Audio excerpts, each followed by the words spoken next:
Hello, maniud to ta mga palangga. Pag abot na ko mga palangga, mga 11:30 naman di ay, so akong giluto diretso ang ito ang mais na gikuha sa farm. Yan, mauna na siya. Oh. Mauna na siya kung ipaniud to. First bite sa ato ang hinaguan. Sus, kalami man siya di ay ato ang hinaguan. Oh. Ay, ginoo ko. Bahalag ako ray hilig basta maka-harvest na ko, di ba? O, di ba?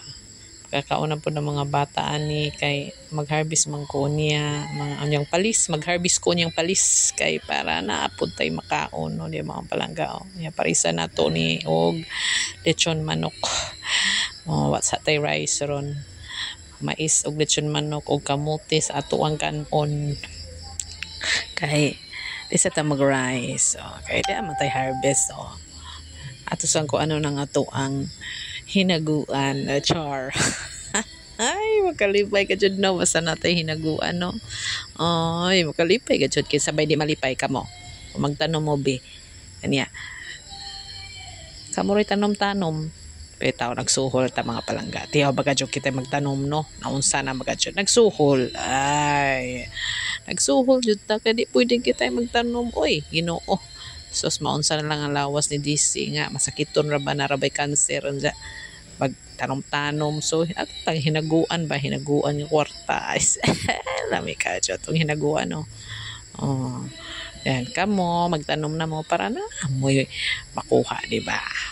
Ay nga na, kinabuhi mga palangga, magtanom na, lami kay sa nga tanan ay. Lami ka din ka nang di paguwang ako akong ipahuhaon to niya kay para kuha na akong lutuon.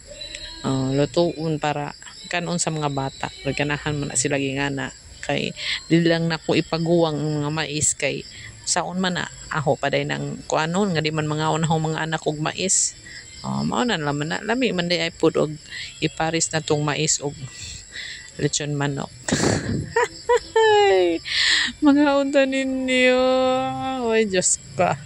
Nalipay lang gid ko mga palangga kay pila na ka weeks ko 2 weeks kong wa jud ka adto dito sa farm. Basag na lagi na ako tungod sa busy niya na matong pares di mapud mo adto Ginoo ko. Munang suswa niya ato pong parisan og kamuti sa atong kinuha kaniha. Sumoro na akong paniudto karon ang ato ang mais ug ang kamote. Salamat Ginoo sa mga grasya nga imong gihatag sa mga kakugi nga akong nagian. Nagitagaan ko nimo gingani. So lami kaayo mukaon sa ato ang mga kinugi mga palangga. Have blessed Sunday mga palangga. Bye-bye.